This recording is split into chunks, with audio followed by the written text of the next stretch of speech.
Ey niyeti saf olanlar, arzu kama çatanlar, qərib eldə olanlar, bayramınız mübarək. Gülər üzlü xanımlar, əziz doğma qadınlar,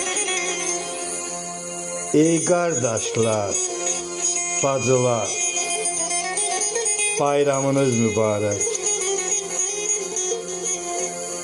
Ay elin sonaları,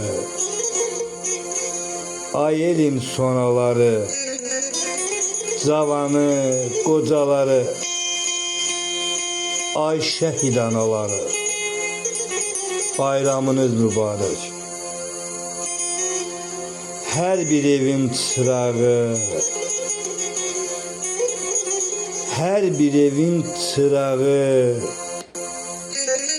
yanan isti ocağı, ay oğul qız atası, bayramınız mübarək. Bir-birini sevənlər, tələbələr, həkimlər, ey müəllimlər, şairlər, bayramınız mübarək.